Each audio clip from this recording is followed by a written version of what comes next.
नमस्कार प्यारे बच्चों, आप सभी कैसे हैं। आज हम कक्षा छठी के उपवन हिंदी पाठमाला से लिए गए सोना पाठ का अध्ययन करेंगे। इस पाठ को महादेवी वर्मा जी ने लिखा है। इस पाठ में एक हिरनी की कहानी बताई गई है। यह कहानी कम और रेखा चित्र ज़्यादा लगती है। इस पाठ को पढ़कर आप यह सीखेंगे कि पशु पक्षियों के प्रति भी हमारा व्यवहार मानवीय होना चाहिए, क्योंकि उनमें भी संवेदना होती है, उन्हें भी सुख दुख का एहसास होता है। महात्मा गांधी ने भी कहा था कि वह राष्ट्र वास्तव में अच्छा राष्ट्र होगा जो अपने राष्ट्र के पशु पक्षियों के प्रति संवेदनशील रहेगा।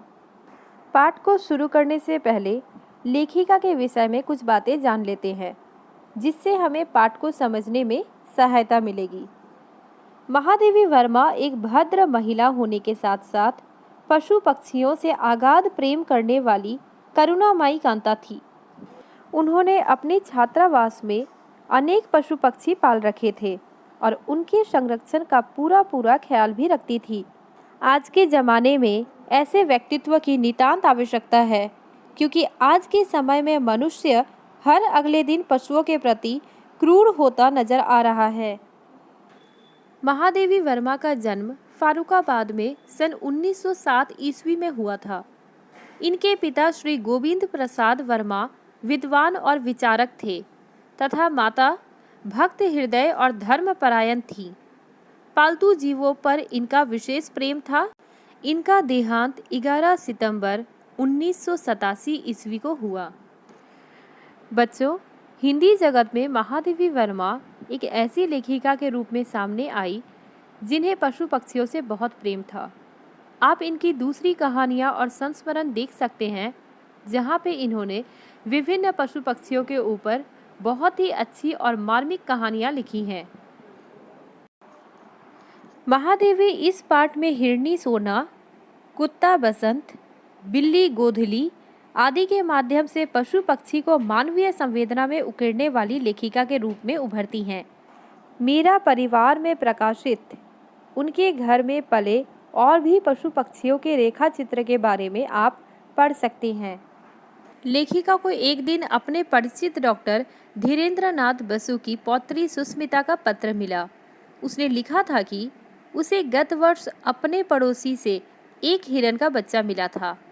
अब वह बड़ा हो गया है, उसे घूमने को अधिक स्थान चाहिए।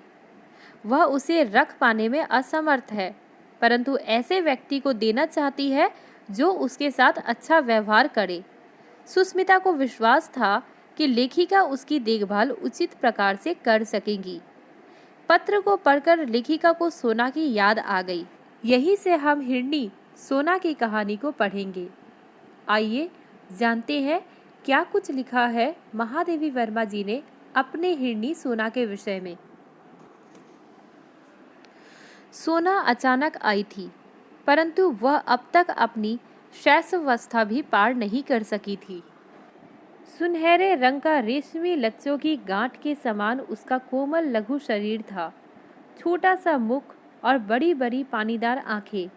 देखती तो लगता था कि अभी छलक पड़ेंगी। लंबे कान, पतली सुडौल टांगे, जिन्हें देखते ही प्रसुप्त गति की बिजली की लहर देखने वालों की आंखों में कौंध जाती। सब उसके सरल शिशु रूप से इतना प्रभावित हुए कि किसी चंपक वर्णा रूपसी के लिए उपयुक्त सोना, सुवर्णा आदि नाम उसका परिचय बन गया। बच्चों, इस पैराग्राफ में आपने सोना हिरनी की रेखा चित्र के बारे में जाना। वह देखने में इतनी सुंदर थी कि उसका नाम सोना रखा गया। परंतु उस बेचारे हरिण शावक की कथा तो मिट्टी की ऐसी व्यथा कथा है जिसे मनुष्य की निष्ठुरता गढ़ती है। बेचारी सोना भी मनुष्य के इसी निष्ठुर मनोरंजन प्रियता के कारण ही अपने अरण्य परिवेश और स्वजाति से दूर मानव समाज में आ पड़ी थी।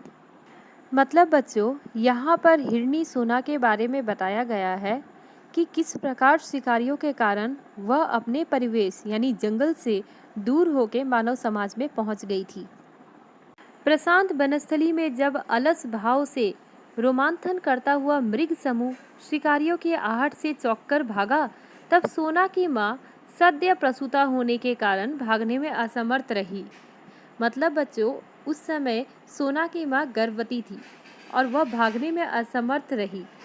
सद्यजात मृग शिशु तो भाग नहीं सकता था, अतः मृगी माँ ने अपनी संतान को अपने शरीर की ओट में सुरक्षित रखने का प्रयास में अपने प्राण दे दिए। मतलब अपने बच्चे को बचाने के लिए यहाँ पे हिरणी माँ ने अपने प्राण त्याग दिए। पता नहीं दया के कारण या कौतिक प्रियता के कारण शिकारी मृत हिरणी के साथ उसके रक्त से सने शावक को जीवित उठा लाए। उनमें से किसी के परिवार की सद्य गृहिणी और बच्चों ने उसे दूध पिला पिलाकर 2-4 दिन तक जीवित रखा। सुस्मिता बासु के समान ही किसी बालिका को मेरा स्मरण हो आया और वह उस अनाथ शावक को मुमूर्ष अवस्था में मेरे पास ले आई। मुमूर्ष मतलब होता है मूर्छित। शासक अवांछित तो था ही, उसके बचने की भी आशा भी धूमिल थी, परंतु मैंने उसे स्वीकार कर लिया। यहाँ पे बोला गया है कि जब हिरणी सोना उनके पास आई थी, महादेवी के पास, तब उसकी अवस्था बहुत ही दयनीय थी। उसकी बचने की उम्मीद बहुत कम थी। स्निग्ध सुनहले रंग के कारण सब उसे सोना कहने लगे। दूध पिलाने की शीशी, ग्लूकोज, बकरी का दूध आदि सब कुछ एकत्र करके उसे पिलाने का कठिन अनुष्ठान आरंभ किया। उसने रात में मेरे पलंग के पास से सटकर बैठना सीख लिया था, पर वहाँ गंदा न करने की आदत कुछ दिनों के अभ्यास में पड़ सकी। अंधेरा होते ही वह मेरे पलंग के पास आ बैठती और फिर सवेरा होने पर वह बाहर निकलती। उसका दिन का कार्यकलाप भी एक प्रकार से निश्चित था। विद्यालय और छात्रावास के विद्यार्थियों के बीच पहले वह कौतुक का कारण रही, परंतु कुछ ही दिन बीत जाने पर वह उनकी ऐसी प्रिय साथिन बन गई जिनके बिना उनका किसी काम में मन नहीं लगता था। दूध पीकर और भीगे चने खाकर सोना कुछ देर कंपाउंड में चारों पैरों को संतुलित कर चौकड़ी भरती। चौकड़ी भरना हिरन की चाल को कहा जाता है।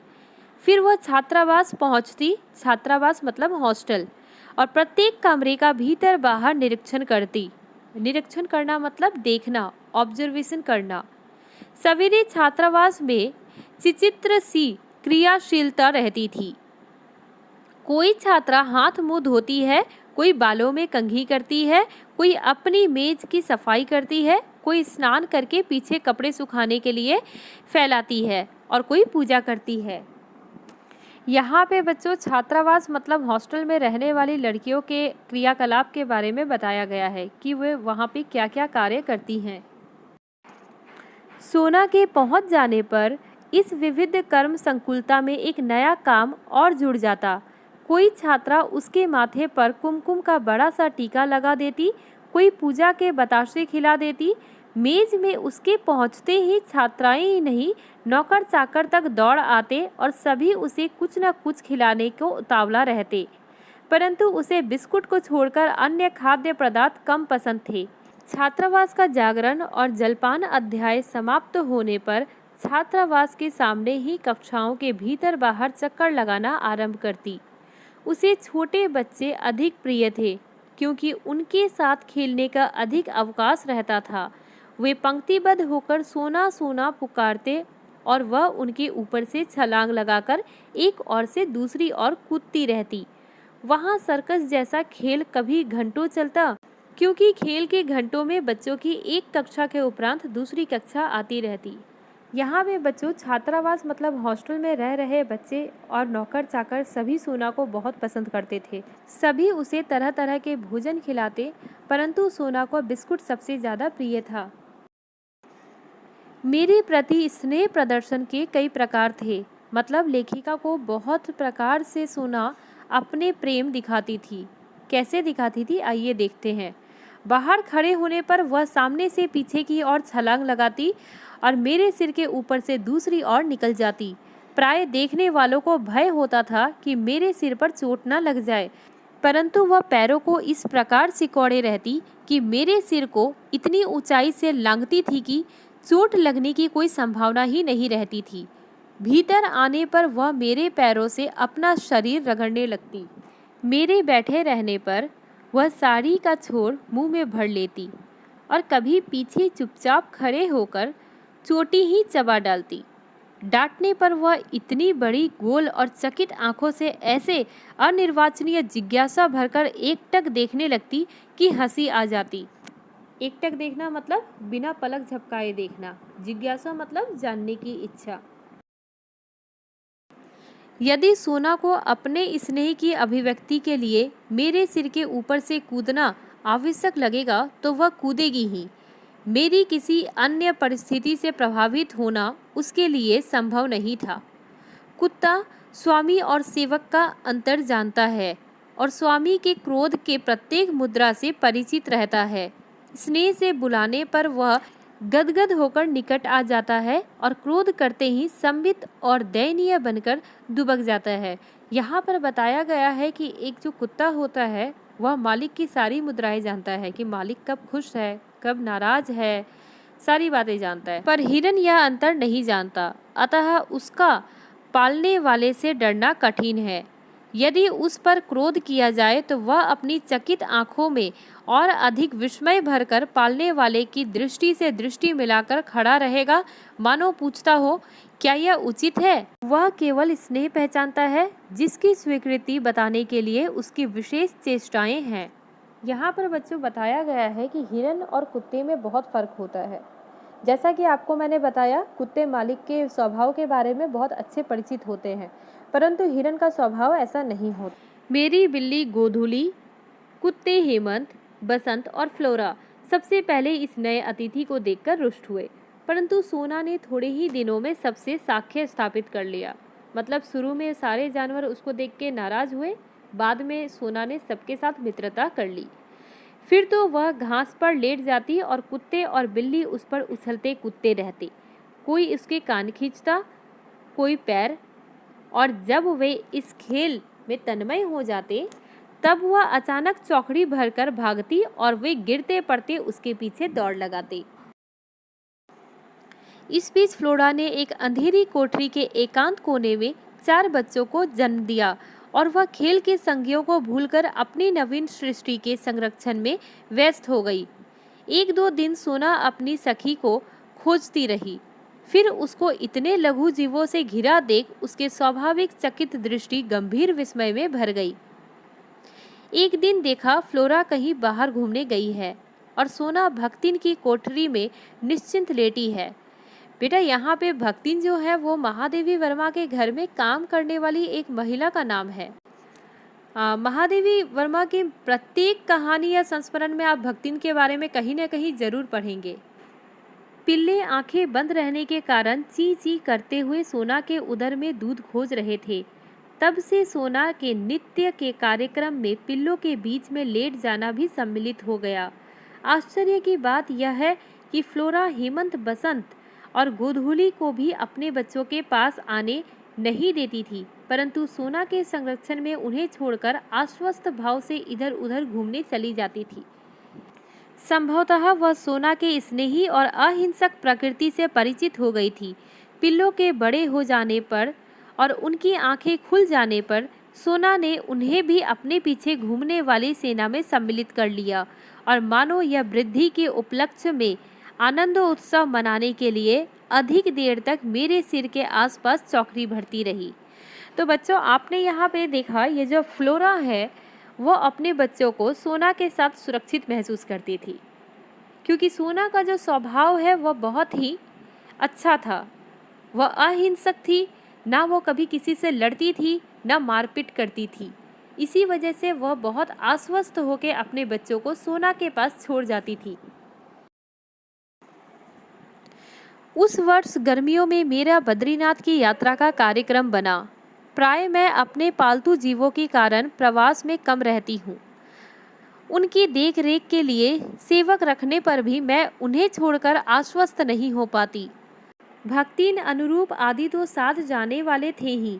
पालतू जीवों में से मैंने फ्लोरा को साथ ले जाने का निश्चय किया, क्योंकि वह मेरे बिना नहीं रह सकती थी। सोना की सहज चेतना में न मेरी यात्रा जैसी स्थिति का बोध था, न प्रत्यावर्तन का। उसी से उसकी निराश जिज्ञासा और विस्मय का अनुपम मेरे लिए सहज था। यहाँ पे बच्चों लेखिका का बद्रीनाथ जाने का प्रोग्राम बनता है। तब वह फ्लोरा को अपने साथ लेके जाती हैं, क्योंकि फ्लोरा उनके बिना नहीं रह सकती थी, और जो हिरनी सोना थी उसको वहीं छोड़ जाती है। यहाँ पे हिरनी सोना को बिल्कुल भी नहीं पता कि लेखिका कहाँ जा रही हैं, कब तक आएंगी। पैदल आने जाने के निश्चय के कारण बद्रीनाथ की यात्रा में ग्रीष्म अवकाश समाप्त हो गया। जुलाई में लौटकर जब मैं बंगले के द्वार पर आ खड़ी हुई, तब बिछुड़े हुए पालतू जीवों में कोलाहल होने लगा। गोधूली मेरे कंधे पर आ बैठी। हेमंत बसंत मेरी चारों ओर परिक्रमा करके हर्ष की ध्वनियों से मेरा स्वागत करने लगे, पर मेरी दृष्टि सोना को खोजने लगी। क्यों वह अपना उल्लास व्यक्त करने के लिए मेरे सिर के ऊपर से छलांग नहीं लगाती? सोना कहाँ है? पूछने पर माली आंखें पोंछने लगा और चपरासी चौकीदार एक दूसरे का मुंह देखने लगे। वे लोग आने के साथ ही मुझे कोई दुखद समाचार नहीं देना चाहते थे, परंतु माली की भावुकता ने बिना बोले ही सब कुछ कह डाला। ज्ञात हुआ कि छात्रावास के सन्नाटे और फ्लोरा के तथा मेरे अभाव के कारण सोना इतनी अस्थिर हो गई थी कि इधर उधर खोजती हुई वह प्राय कंपाउंड के बाहर निकल जाती। इतनी बड़ी हिरनी को पालने वाले तो कम थे, परंतु उसका खाद्य और स्वाद प्राप्त करने के इच्छुक व्यक्तियों का बहुल्य था। इसी आकांक्षा से माली ने उसे मैदान में एक लंबी रस्सी में बांधना आरंभ कर दिया था। इस पैराग्राफ में बच्चों जब लेखिका वापस आती है बद्रीनाथ की यात्रा खत्म करके, तब की बात बताई गई है कि जितने भी जानवर उन्होंने छात्रावास में रखे थे सभी उनसे मिलने, अपने प्रेम दिखाने इतने समय बाद लेखिका आई है, तरह तरह से अपनी प्रतिक्रियाएं करने लगे, परंतु सोना वहाँ पे उनके बीच में नहीं थी। और जब लेखिका ने माली से पूछा कि सोना कहाँ है, तब उनको पता चला कि वह बहुत अस्थिर हो गई थी, क्योंकि लेखिका और फ्लोरा उसके साथ नहीं थे। वह बार बार उनको खोजती हुई बाहर कंपाउंड में निकल जाती। बाहर की दुनिया हिरनी सोना के लिए असुरक्षित थी, इसीलिए माली ने उसे रस्सी से बांधकर रखना आरंभ कर दिया था। एक दिन न जाने किस स्तब्धता की स्थिति में बंधन की सीमा भूलकर वह बहुत ऊंचाई तक उछली और रस्सी के कारण मुंह के बल धरती पर आ गिरी। वही उसकी अंतिम उछाल थी। सब सुनहले रेशम की गठरी से शरीर को गंगा में प्रवाहित कर आए और इस प्रकार किसी निर्जन वन में जन्मी और जनसंकुलता में पली सोना की करुण कथा का अंत हुआ। सब सुनकर मैंने निश्चय किया कि अब हिरन नहीं पालूंगी, पर संयोग से फिर हिरन पालना पड़ रहा है। यहाँ पर आपका जो पाठ है सोना वह समाप्त होता है। आशा करती हूँ यह पाठ आपको अच्छा लगा होगा, यह कहानी आपको अच्छे से समझ में आ गई होगी। धन्यवाद।